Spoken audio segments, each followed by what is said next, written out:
آیت نمبر 30 یوم، اس دن کا تصور کرو کہ جس دن تجدو کل نفسن، ہر جان پائے گی ما عملت، جو عمل بھی اس نے کیا ہوگا، من خیرین، نیکی میں سے، محضرن، اپنے سامنے۔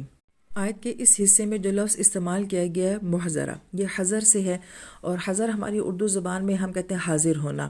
عربی زبان میں حضر کہا جاتا ہے کہ صحرا کے اندر جو پانی کے چھوٹے چھوٹے تالاب ہوتے ہیں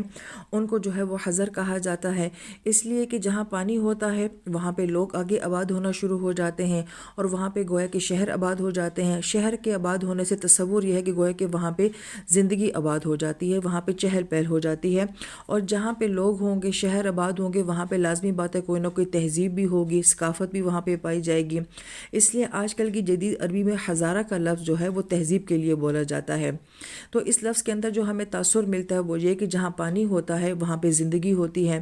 تو یہاں پہ یہ کہا جا رہا ہے کہ انسان اپنے اعمال کو وہاں پہ محضر پائے گا، یعنی کہ انسان کے نیک اعمال آخرت میں انسان کے لیے زندگی بن جائیں گے، اور انہی اعمال کی بنیاد کے اوپر انسان کی آنے والی زندگی کا فیصلہ ہوگا۔ یہ بڑا خوبصورت سا تصور ہے کہ انسان کے اعمال جو ہوتے ہیں گویا کہ وہاں پہ اس کو زندگی کی صورت میں ملیں گے۔ پھر فرمایا کہ وما عملت، اور جو عمل بھی اس نے کیا ہوگا، من سوء، برائی میں سے،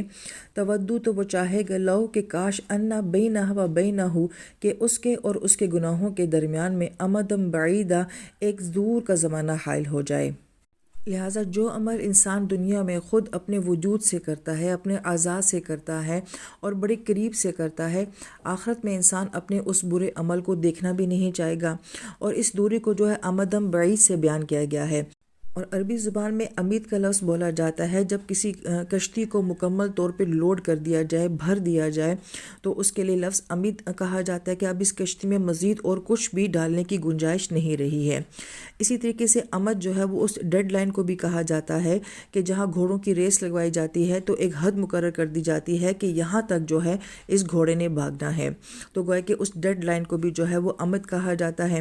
یہاں پہ جو تصور دیا جا رہا ہے وہ کسی چیز کا بھر جانا اور کسی چیز کے فاصلے کو جو ہے وہ بیان کیا جا رہا ہے۔ اس کے ساتھ جب بعید کا لفظ استعمال کیا گیا ہے تو بعید کے اندر جو ہے گویا کہ اسپیس کے ساتھ جو ہے وہ ٹائم کو بھی داخل کیا گیا ہے، فاصلے کے ساتھ جو ہے وہ وقت کا بھی ذکر کیا گیا ہے، کیونکہ بعید کا لفظ ایسے ہے کہ پہلے وقتوں میں لوگ اپنے سفر کو بیان کرتے تھے کہ ہمارا 3 دن کا سفر ہے، 7 دن کا سفر ہے، ہمیں جتنے بھی شرعی مسائل ملتے ہیں تو وہ عموماً اسی بنیاد پہ ہوتے ہیں، لیکن اب جو ہے وہ سفر کو بیان کیا جاتا ہے گھنٹوں کی بنیاد کے اوپر کہ ہمارا 5 گھنٹے کا سفر ہے، 10 گھنٹے کا سفر ہے، 17 گھنٹے کی فلائٹ ہے، تو گویا کہ اب وقت کے ساتھ جو ہے وہ فاصلے کو بیان کیا جاتا ہے۔ تو بعید کے ذریعے جو ہے اللہ تعالیٰ نے ساتھ وقت کو بھی بیان کیا ہے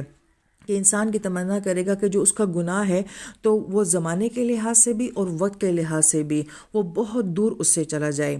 پھر اللہ تعالیٰ دوبارہ فرماتے ہیں وَيُحَذِّرُكُمُ اللَّهُ نَفْسَهُ، کہ اللہ تعالیٰ تمہیں اپنے آپ سے ڈرا رہے ہیں۔ تو جہاں پچھلی آیت مبارکہ میں محبتوں کی بات کی جا رہی تھی وہاں پہ بھی کہا کہ لوگوں کا خوف مت رکھو، میری ذات کا خوف رکھنا چاہیے۔ یہاں پہ اعمال کی بات کی جا رہی ہے تو تب بھی یہی کہا جا رہا ہے کہ میری ذات کا خوف ہونا چاہیے، اس لیے کہ ہم لوگوں سے ڈر کر بہت سارے عمل کرتے ہیں اور کام کرتے ہیں۔ ہمیں اس بات کی پرواہ نہیں ہوتی کہ اللہ تعالیٰ ناراض ہو جائیں گے، ہمیں یہ ہوتا ہے کہ لوگ ناراض ہو جائیں گے، فلاں جو ہے وہ برا منا جائے گا۔ تو گویا کہ پھر اللہ تعالیٰ فرما رہے ہیں کہ اعمال کے معاملے میں میری ذات کو سامنے رکھا کرو، لوگوں کو مت رکھا کرو۔ اب چونکہ مضمون جو ہے وہ بہت سخت چل رہا ہے تو ساتھ ہی اللہ پاک تسلی دے کے فرماتے ہیں واللہ رؤوف بالعباد، کہ اللہ تعالیٰ اپنے بندوں کے حق میں بہت شفیق ہیں۔